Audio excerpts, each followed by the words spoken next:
So I appreciate everybody for attending here, and want to hopefully rally us in the right direction and positivity. That's kind of what the theme is here today, to make sure that we're moving forward. Definitely been a tough time, and want to make sure that we are, full steam ahead. So I've got Doug Smith on the line here with us with our ROI Engine. He's a great resource, a great friend of mine. A little bit about him. So he's a 27-year marketing vet in all parts of radio, advertising, and programming. He handles all the sales efforts for ROI experts. Doug used to work for WGR, V105, Q102, and he's got a passion for helping people and doing the right thing. I've met with Doug in BNI groups. We network quite a bit. That's how we met. He specializes in the restaurants, retail, fitness space. He can help any business kind of proceed into the right direction. And he does offer free consultation. So don't want to put that out here. Today's more just for information, but definitely we'd love to get you connected with Doug when we're finished. But I want to go ahead and bring Doug on here to kind of start us off. Appreciate it, Scott. Yeah, this is unprecedented times. We've been through the big tragedy of my generation being 9/11. You had the Great Recession back in 08. Now you have COVID-19 and what it's done to the economy, what it's done to restaurants, what it's done to the hospitality industry, especially. And it's not all doom and gloom from the aspects of what we see. We do have clients that are out there doing well. Obviously, you do have restaurants that have shut down. You have others that are, had to completely, at the snap of a finger, shift their entire dynamic. But there are things that restaurants can do right now that if they're not, they can implement really quick to be able to engage with customers, prospects, the whole, potential pool of potential customers, if you will, that they can do it for low cost, no cost. And a lot of it is social media strategies. And that's what we've been able to help coach even clients and non-clients alike, that you can bring your business to life, if you will, kind of go behind the scenes, utilizing social media and video and more interactive type posts, and just be real.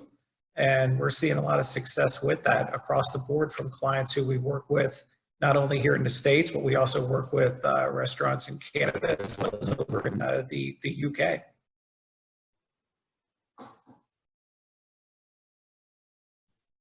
No, that's great. So tell us a little bit more. So I know you've helped a lot of clients.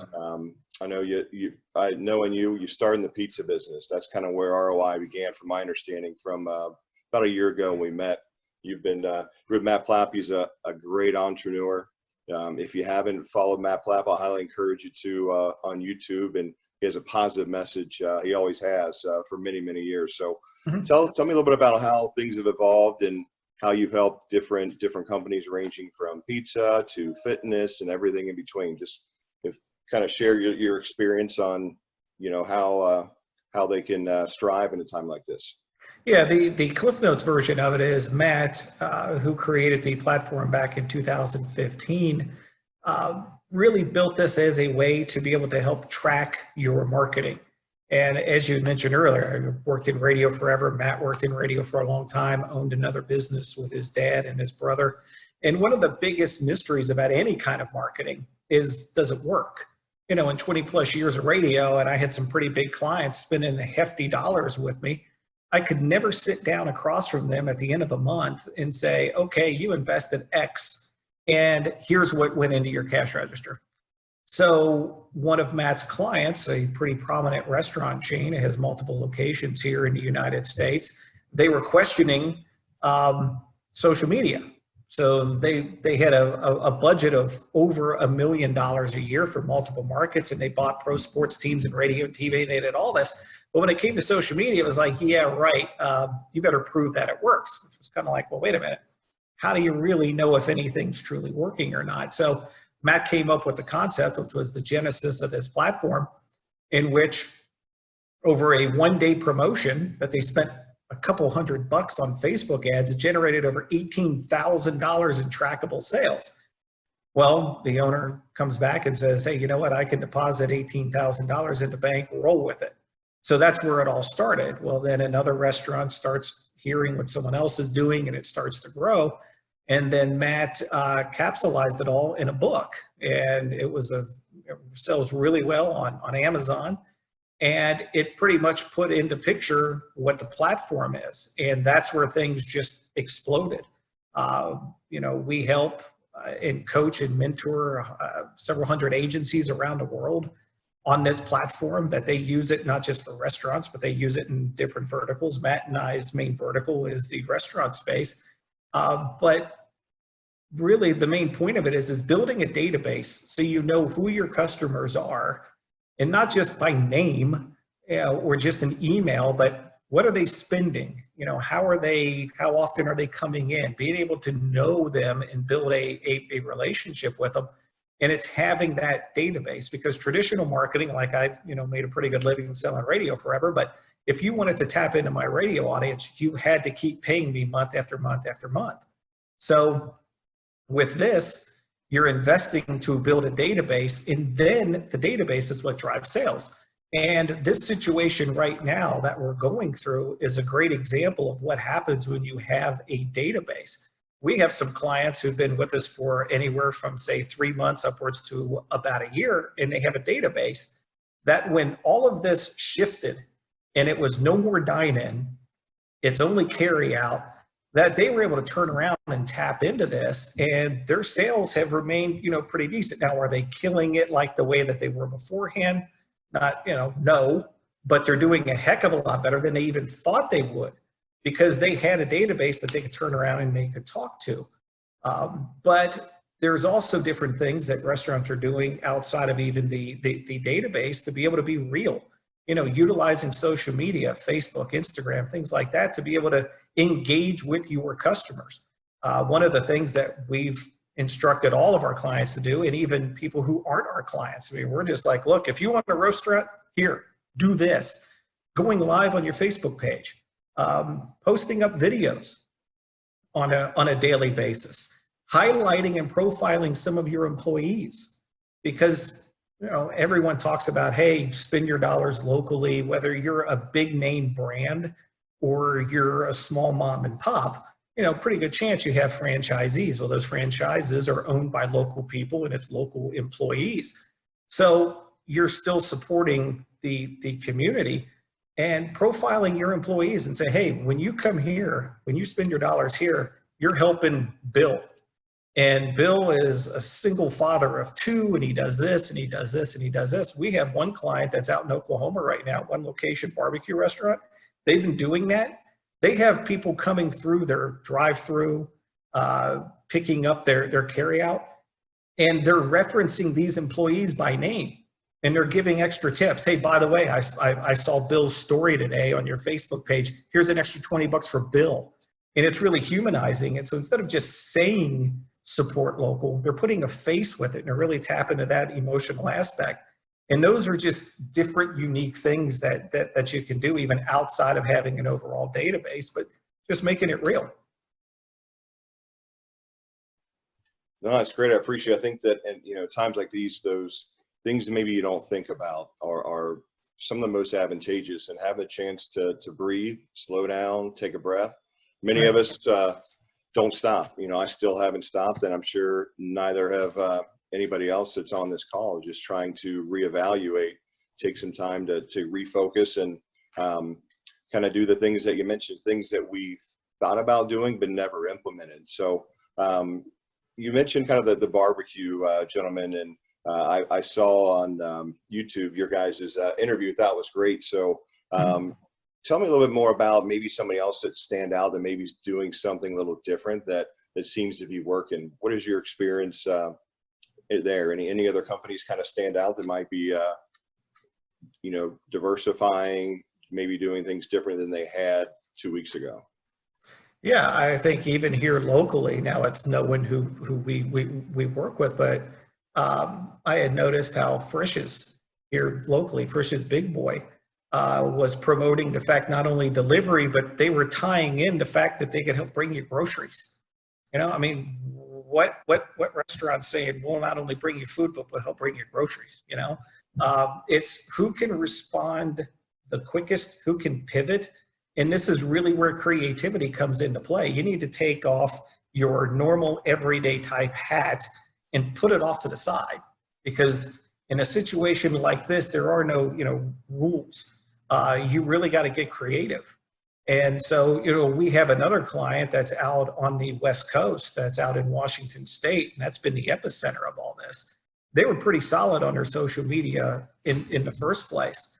But again, they were able to pivot really quick and be able to help tap into they built up a database of over 10,000 people to be able to just engage with them. And it's like, hey, we understand what you're going through here. We're going to help. That's helped drive incremental sales as well.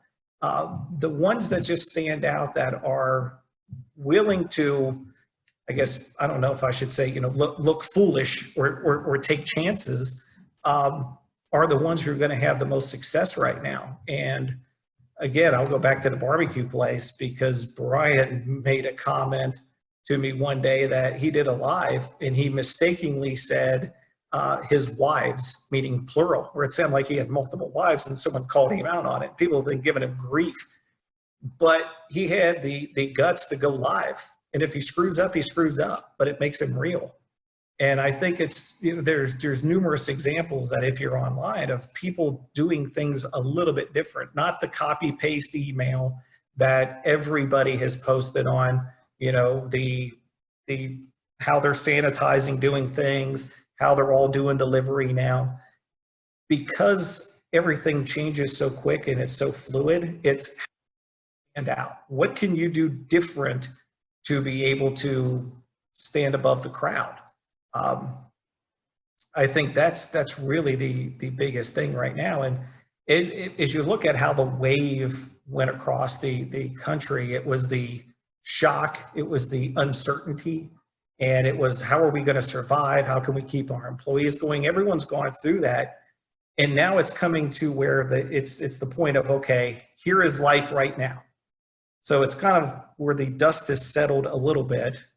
Now it's, okay, how can we maximize this situation? How can we continue to drive sales? How can we be visible? How can we survive through this? Because we're going to come out on the other side. This will end. Every bad situation will end. And those that are proactive, that are different, that stay visible, have the greatest opportunity to come out on the other side of this in a positive light. And, I read all the news stuff that's pertaining to restaurants because I want to stay on top of it. We get a lot of questions. And there's going to be a number of places that will not make it through this. But there's also a lot of places that will, and there's an even smaller percentage that will come out even in better shape when this is over and they've got time to try to catch up because they were proactive now. And that's really what we're trying to hammer to clients and even non-clients, anybody who will listen. You got to stay visible. We rolled out a program which was, free, that any restaurant regarding like curbside stuff, we're like, look, here, we're going to help you.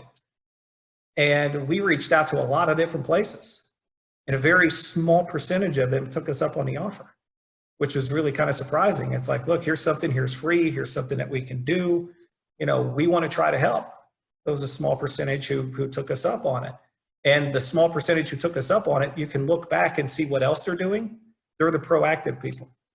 So that's one of the biggest things, is just be proactive, be creative, utilize your staff, be real, do video, go live.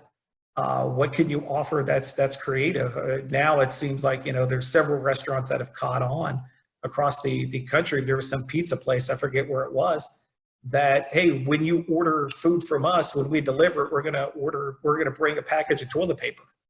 It was like, that was different. That caught on and it took off. And now other people started to mimic it, which is great, but it's just being that forward thinking.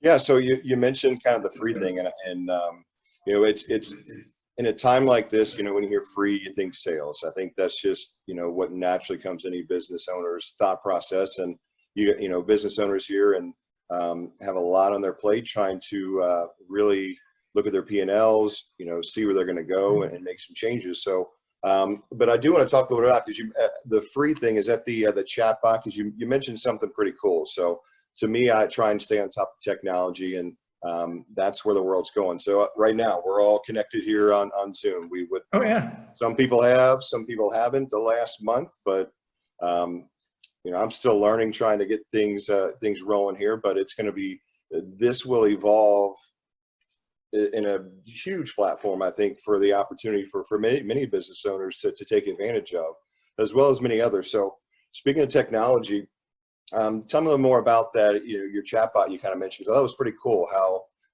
some people may not think about this, and it's a little bit outside the box. Yeah, the platform that we use SMS, which is text, as well as email, but it's tied in with Messenger as well, which gives you the ability to collect information. You know, it's not just, again, like a typical VIP program that some restaurants may have, or sign up, or apps are really big. The one problem with the app side of things, unless you are Starbucks, people have like an average of 200 apps on their phone, and they use like 4 of them most of the time. So apps for restaurants are good in the basis of it, because it allows you to try to collect more information. But again, it's the very small percentage of them that actually do it. So chat bots, if you will, are becoming bigger and bigger. You can Google Messenger marketing right now, and you'll have different articles talking about how it's starting to, you know, really grow. And when you're dealing with situations like we are right now, you know, whatever technology's out there that's going to make life easier for people to stay connected, it's going to go up. Zoom that we're on right now, their stock and everything's going way up, because now people have to do this. One other thing I think people should consider too is this has completely shifted the dynamic for restaurants, where even though you have those third party, you have Grubhub, DoorDash, and, you know, Uber Eats, they keep the data. The data is theirs. Restaurants aren't getting that. Now there's different ways you get an email confirmation that says, hey, Scott Meyer ordered blah, blah, blah, but you're not really getting anything. They keep it. Well, with this shift now of everyone who's open is going to carry out, and you're pushing third party, what are you going to do as a restaurant to shift that back from third party to get people to get their butts back into seats?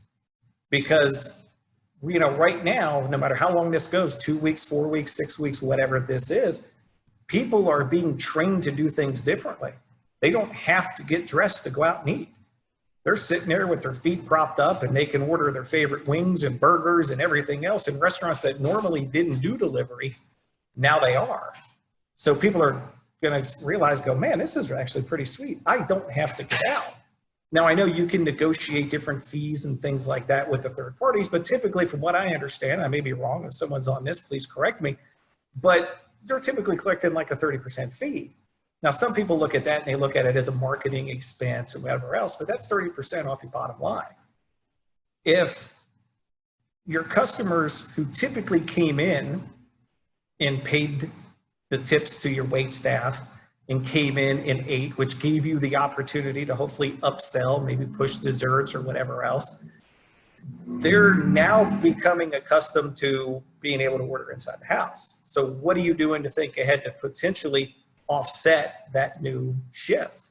You know, Zoom here, as we were talking about, you know, Zoom price and stock and whatever else going up. Companies and employees are now going to realize, you know what, I can work from home. I can stay at home and take care of the kids and get work done. I like this working from home. So even from a bigger scale, the corporate mindset and how people work, that could be shifting from this. Things like this always happen when you have a, you know, disaster or a situation. So those are all things to kind of consider. So from the, you know, perspective of bots and messaging and how all of this works, you know, we're at the very tip of where this is going to go. So if you're not full on in as a restaurant owner, this is your opportunity to be able to jump in on it. You know, people can poo-poo email and whatever else all you want, but when done properly, yeah, email can still be really effective. The problem is that marketers, and I'll raise my hand over the years, that it's been one size fits all. And so you have a database of 10,000 people. You send out a message that might resonate with only 1,000 of them, but you send it to all 10,000. You got 9,000 of them who went, well, I don't care about that. You got 1,000 who really it does matter. You do that enough to the 9,000, they're not going to open your emails anymore. That's why email open rates are typically, really, really low. Messenger right now, the open rates are really, really high. So on a good end, email might have, say, 10% open rate, maybe 15% on a really good day. Messenger's getting like 90 to 95% open rate. And it allows you to have a conversation with people. It allows you to build that relationship, if you will. You can go to any big time website. I have DirecTV, and if I have a question, I go to their website and I'm chatting. I know I'm not talking to somebody, I'm talking to a bot. But it's the same thing on the restaurant side. You have the ability to use this to gather information, to build know, like, and trust with your customers. And then on the back end, to be able to collect really sufficient data to understand who they are, so then you can talk to them in terms of them instead of terms of you. It changes the whole dynamic of that customer-client relationship. Yeah, so I think that right now that's what in unfortunately a lot of places was missing. So you mentioned the marketing, and from what I read, there's been a big push of finding new business, and during that span of growth and rapidness, one thing that I have seen and heard from other business owners is the connection kind of got away, because it was more, not what you have now. So I think that, who you have now, for those on the call that have a database, I think it's, that would be the best opportunity to figure a way to really, be yourself, connect. Everybody's going through, rough times, no matter if you're a millionaire or billionaire or just getting by. And that's just the way it is. So I think that, being genuine, that's what will bring people back. That's, that connection, that missing piece to customer service. My background was 20 years as a stockbroker, so I'm used to big data, but I'm also used to customer service. That's what brings people back. You've got a two-way street. You've got data and you got customer service. So tell me more about your thoughts on who you have now. Obviously, your experience on that compared to grabbing new clients. What is your thoughts in the next few weeks, month? Well, from our standpoint as a company, we feel like we are really well positioned for one simple thing, that what we have built and what Matt put together and the success stories that we have currently, having a database that isn't just an email database, but you really understand who your customer is powerful. And, Matt wrote the book on it. And that's not a phrase. He wrote the book on it. We have them back here in the bookcase.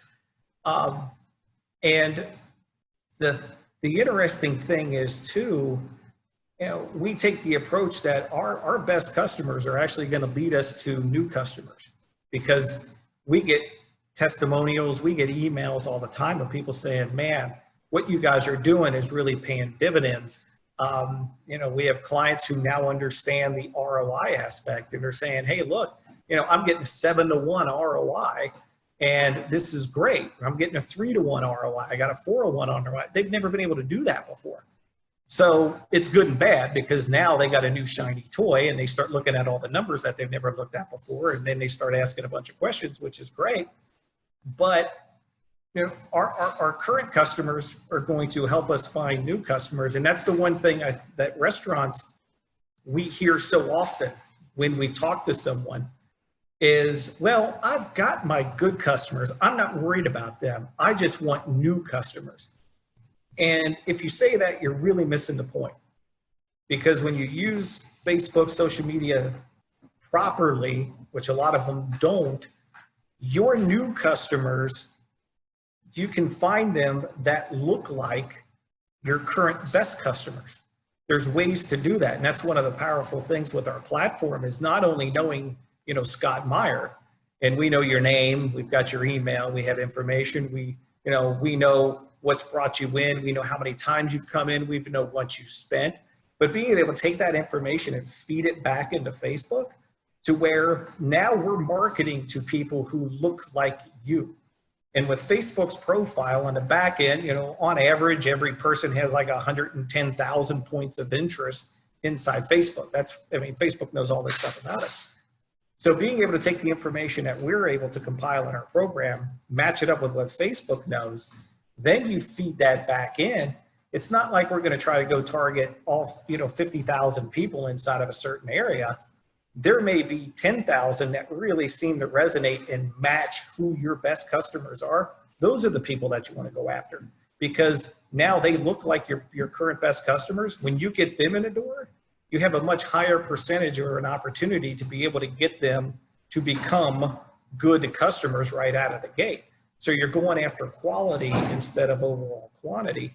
And that's the approach we're taking as well. You know, it's just being able to take this data-centric world and break it down into a very simple process for restaurants to be able to understand and how to do better targeting.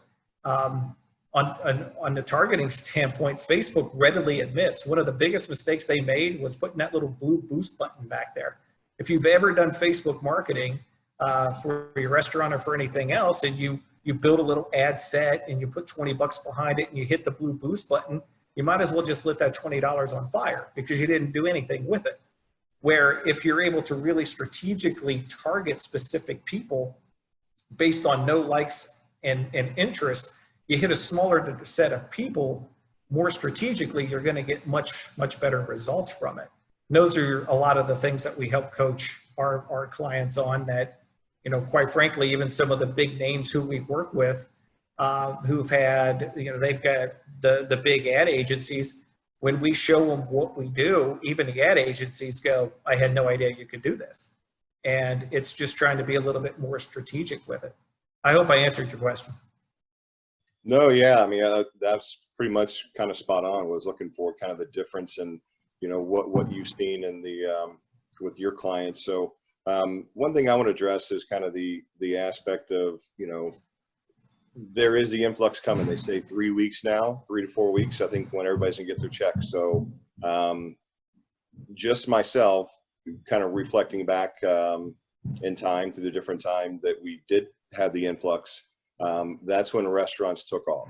So I think, as you mentioned right now, that what I read is those that are set up for success and can weather the storm will be very successful. And it comes down to customer service, connection, and then the process. So taking some time to reflect now on your business and implement, I think implementation is going to be the strongest thing. I know for a couple of weeks, you know, some people are still running the numbers, but the P&L numbers are probably pretty much set now. So it's now the reality set in, it's moving forward. So any other thoughts on moving forward for restaurants that maybe we haven't discussed that might be advantageous? Yeah, and this is, and I just want to preface, this is my opinion. I have not read this anywhere. Some people think that I'm totally nuts, but this is from years of experience going through ups and downs in different situations when I was in the radio game. And it's this: people have been cooped up in their house since, you know, early winter. Now, I know it wasn't the harshest of winters for the most part of the country, but, you know, you've had Christmas, you've had the holidays, so you have November, December, January, and February. March is usually when people can start getting out. Well, we can't. So now we're you know, self-quarantined and we're inside, and it very well could be all the way through April. So I'm looking at this as an extended winter. November, December, January, February, March, April. Essentially, it could be like 6 months. That when this breaks, to me, it's going to be like Mardi Gras times 100, because people are saying, I got to get out. I got to go do stuff. I can't take being in the house anymore. And, you know, to me, one of the biggest things will be on the restaurant side, as I mentioned earlier. Right now, all of the delivery is essentially training. I don't think it's going to be a permanent training, but it's training people to think, man, I can order and eat at my house and not have to do anything. But when this breaks, it's going to be It's going to be a window of, I'm out, let's go, let's party, let's go to amusement parks, let's go to theater, let's go to restaurants, let's go everywhere. And those that stay visible now are going to be the ones that are going to reap the benefits of it. And I understand that revenues are tighter and maybe they've had to let employees go. I get that. That's where I'm saying a lot of the free and low cost stuff that you can do on social media right now is an opportunity to set yourself up for success. And I was on a presentation 2 weeks ago, and I challenged the guy, completely blind. This could have blown up in my face. And he's not doing anything on social media. His social media actually is just pitiful. He hadn't posted in like 3 months, hadn't done anything. And I said, I tell you what, who's your biggest competitor? And I was sharing my screen on a Zoom, and I had my Facebook page up, and I typed in his biggest competitor. And I said, I will bet you right now $20. And if I'm wrong, I will mail you a $20 bill today on my way home. I bet you your competitor hasn't posted one video or anything, outside of the norm in probably the past 12 months. Sure enough, they hadn't posted anything. And his biggest competitor was this really well-known bakery that produced just kick butt cakes and cookies and their pictures and stuff. They haven't posted anything. I said, that's my point. These guys have the largest market share in your market. What's going on right now is kind of leveling the playing field per se. You have a chance to stand out. People love behind the scenes. People want to see how cakes are made. People want to see this. They, do it different. I said, if you're different now and you're consistent with it, you're moving ahead. And when this breaks in this 6 month, hopefully it's just, 6 months, maybe less here, total from November through the end of April, when it breaks and everyone starts trying to advertise again, you're going to be already ahead. You've already planted those seeds inside of your prospect's mind that when they're ready to go and they're getting now, it's $1,200 or $2,400 checks or whatever else that's going to be coming. Then you got to remember there's tax time too, so people might be getting refunds. You've planted your seed, because in marketing, there's a thing called share of voice. And if you're a car dealer and you got 10 car dealers in town and all 10 are advertising, you got you have a tenth of a share of voice. If you're the only car dealer advertising, your share of voice is 100%. So right now, people are pulling back. And this is where social media comes into play. This is why I'm encouraging, if you're on this right now, I'm telling you, do videos, go live. It's free. Profile your employees and post it up on your Facebook page. It's free. If you have 10 or 20 bucks, put an ad. Don't go about a 3-mile radius from your front door. That's all you want to do. People aren't going to necessarily drive 15 miles. Go 3 to 4 miles outside your front door.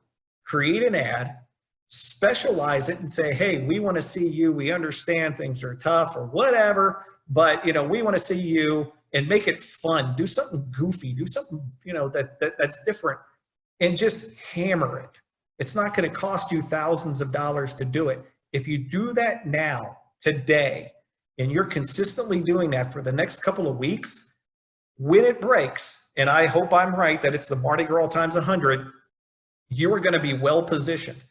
And if you don't believe me, go to your top competitors' Facebook pages right now and search them.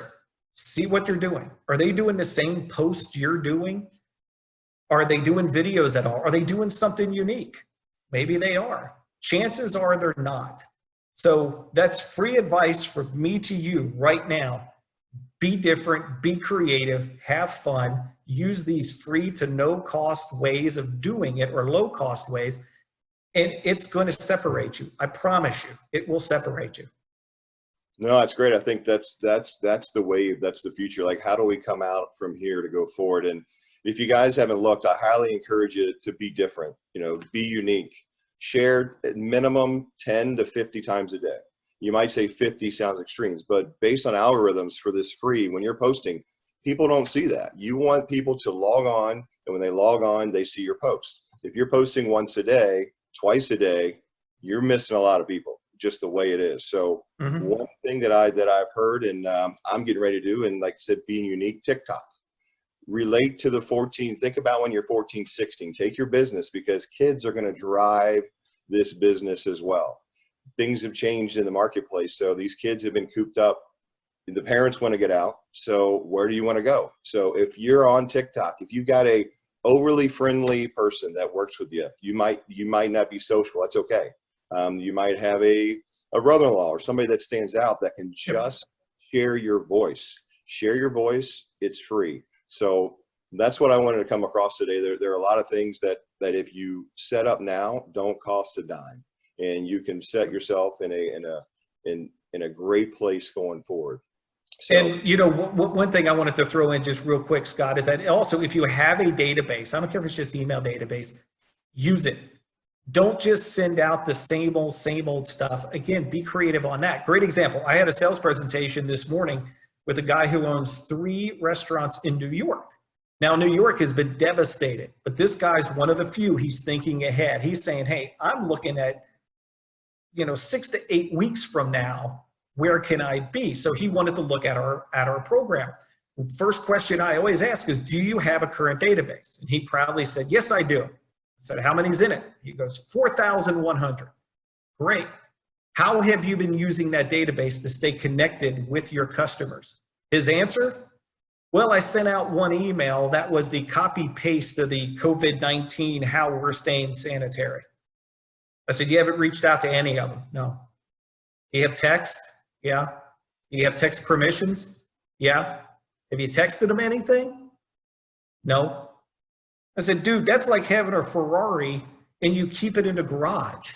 At this point right now, a database is gold because those people have engaged with you at some point. There's a level of know, like, and trust. Now, the cool thing, like with us, knowing a dollar amount behind it, then it's like, holy cow, now we know what they've spent. So we know that they've come in and they've spent money with you. But if they've freely given you their email address or some point of contact with them and you're not using it, you are making a massive mistake. And this guy, again, he was so proud of having it, but he's not using it. It's no good if it's collecting dust, So again, use that database. Yeah, so I think that, it comes down to where we are, and a lot of it has to do with technology. So if you aren't technology based, now is the time to, check out resources, friends, family. I'd be glad to help you, and Doug, share, any information we can. So it's just a matter about connecting. So, and how can we bind together to make it through? And I want to go over just a couple of things just one thing that really stuck with me about myself and where we are just as people. And that is the grief aspect. So, and I'm going to say this because there are things that are going to happen, have already happened to us, and they're going to happen to many people, So the different aspects of griefs are denial, bargaining, anger, depression, as well as acceptance. So, and those don't happen in a direct way. So right. Any of those can happen anytime. Obviously, I've had all 5 emotions that have hit me, and I'm sure we all have. So I would say one of the biggest focuses right now is the acceptance part. Things are the way they are. It is what it is. But what can you do? What can we do? And what can we do together to kind of move forward? And that's the biggest aspect that I have and want to share, and want to see if you have any other thoughts, Doug, or anybody else there have any thoughts or questions. Feel free to kind of send me a chat so we can make sure we connect with you here. Yeah, no, I think that's such a powerful statement, because years ago I was told by a former boss that you can only change that which you control. And if you can't control it, then don't waste your energy on it. And going through this, I've gone through all of those emotions with this. Again, we work with hundreds of restaurants around the world. And when this kicked off in Europe, it started. And then it rolls through the United States. So it's been, not only am I sitting here and our company, we're all sitting here going, wow, what's going to happen? And you start all these emotions. We're also like a part-time psychiatrist with all the clients as they start rolling through. And by the time you get on the 4th straight day, it's like, wow, these are the same concerns and conversations I had with a guy over in the UK. Now here's someone in Virginia. So carrying that around, and it's like, holy cow, you know, I mean, these are real people. These are real situations. They're letting people off. Are they going to make it? Their livelihood has been in this restaurant for 20 plus years. What are they going to do? And over the first couple of days, it was really beating me down. I wasn't sleeping well. And then you know what? Step back. Let's realize I can't change it. So let's just handle what we can handle. And that's just trying to be a helpful servant. You know, how can we help? What ideas can we toss out? What things can we brainstorm that we willingly put out free to whoever can use it? And, you know, even though we work with restaurants, there's all kinds of businesses can use the same tips, you know? So I think what you said makes a ton of sense, but it's true. I mean, we're all dealing with it, but all we can do is just worry about the little things that we can help and that we can control, and how can we help other people. And the more we help someone else, it certainly helps us internally as well. And that's, you know, one of the things that's helping me get through it. No, that's great. I appreciate you sharing. So doesn't look like we have any questions. I put out to see if anybody has any questions, just so we can. That's because we covered everything so well, they didn't have any questions. Yeah, I like to think so. But we appreciate you being here. And like always, if you have a question, you know, email me, get you in touch with Doug if you have a question, anything I can help with. So just think of it now, just as we part, you know, I think it's a good time to take a step back and be objective of where you've come with your business, and really look at all levels, from the line workers to the managers to the operations. And is it what you want? Is it what you looked? Is it what you anticipated your world being today? And if it's not, the good thing is you do have a chance to change things. If it is, you know, how can you make things better? Yeah, absolutely. You know, it's times like this that when you can step back, look at, are there any little issues that maybe have fallen through the cracks that now they're in the forefront, and you can adjust. And that's one of the biggest takeaways that we've heard from numerous people, that it's given them a chance to kind of look internally and say, you know what, maybe we need to change this process, or we need to change this approach, or we need to change this mindset, because this is going to happen again at some point. May not be it's a virus, but there's going to be an economic downturn. There's going to be a recession. There's going to be something. It always cycles through. And we've heard from numerous people who say, all right, I'm going to make this adjustment, so the next time something like this happens, I'm in a better position. So I think what you say there makes a whole lot of sense. No, I appreciate it. I think that, you know, coming together, connecting, and staying positive, those are where we want to be and continue on. And once again, if anybody as well has somebody they like to see, a panelist for next week, let me know. Love to rejoin. If you yourself like to come on and share some experiences of where you are, if you have an employee that's doing really well, or whatever it might be, it doesn't matter. Anything positive that's making a difference, I think we can all learn from. So, you know, I'm a coach. I borrow, I steal, I give away, just so I can improve. And I think we should all do that. Amen. All right. Well, thanks everybody. We're going to wrap up here, and I appreciate you staying with us here. And I don't see any questions. Last chance, if anybody would like to speak, kind of going once, going twice. All right, and we're out of here. So thanks again. Thanks, Doug. Thanks, everybody. You have a blessed day. Thank you. Thank you.